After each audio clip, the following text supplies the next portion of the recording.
ry'umwamikazi wa Zari Gicanda yarakoye ubuzima bwa Perezida Kagame, abavandimwe be na mama wabo. Ni mu bwicanyi bwibasiye abatutsi mu mwaka wa 1959. Perezida Kagame aganira na François Soudan nibwo yasobanuye neza iby'isano ye na Zari Gicanda.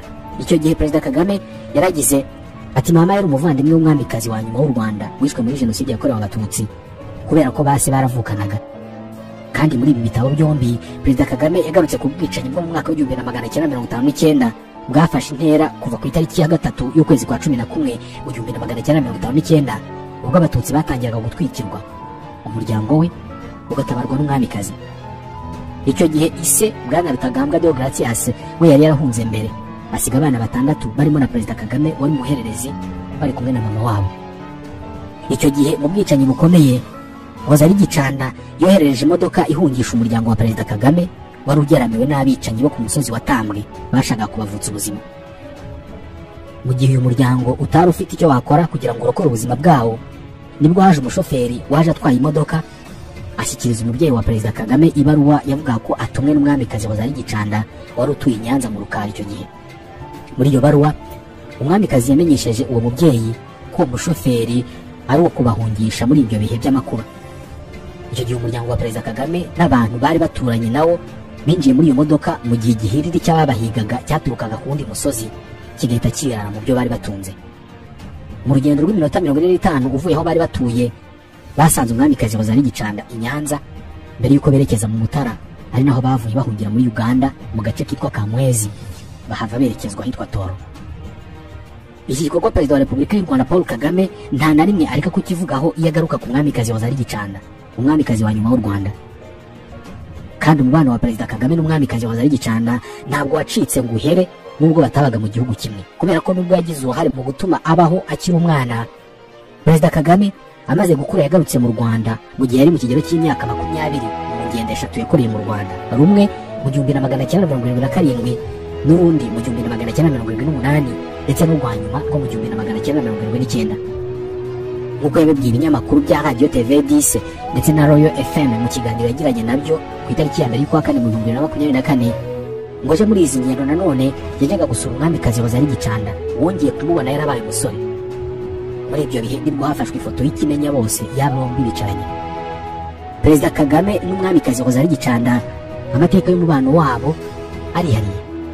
Umwamikazi wa Zari Gicanda ni umwe mu bafitanye isano ya hafi na Perezida Kagame bishwe muri jenoside yakorewe abatutsi, utibagiwe na Florence mubyara we wakoraga mu ishami ry'umuryango w'abibumbye rishinzwe iterambere UNDP mu gihe cy'imyaka irenga 15. Yamugarutse ubwo yatangizaga ibikorwa byo kwibuka ku nshuro ya 30 jenoside yakorewe abatutsi. Zari Gicanda rero ihuye yahabaye mu buzima bw'itotezwa n'ikandamizwa n'ibyakorewe abatutsi bose kuva mu mwaka wa 1959, kubera ko bwabyo ubuzima yabayemo ntabwo bwari bumukwiye nk'umwamikazi.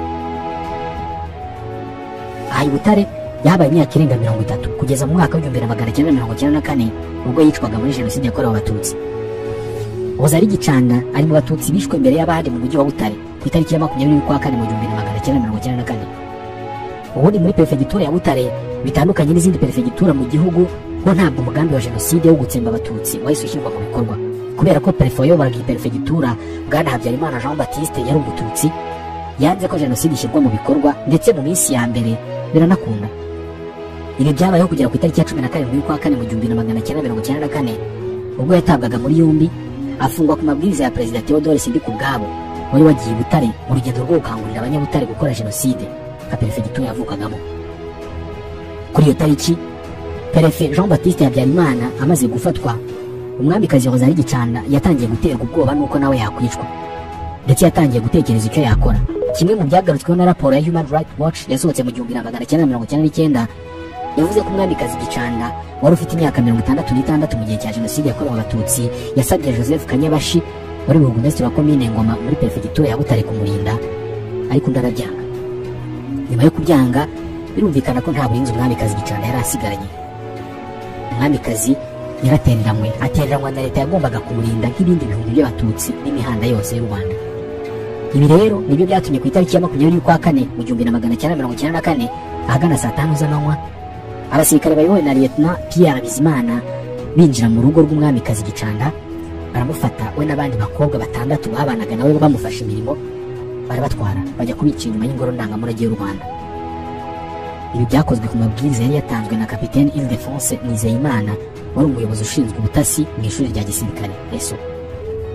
Uyu nyuma yaje gufatirwa i Kampala muri Uganda mu mwaka wa 2009 maze ajyanwa mu rukiko mpuzamahanga mpanabyaha rwashyiriweho u Rwanda, ahanwa ibyaha bya jenoside byo gutsemba abatutsi birimo n'urupfu rw'umwamikazi Rosalie Gicanda, akatirwa gufunga imyaka 35 muri gereza.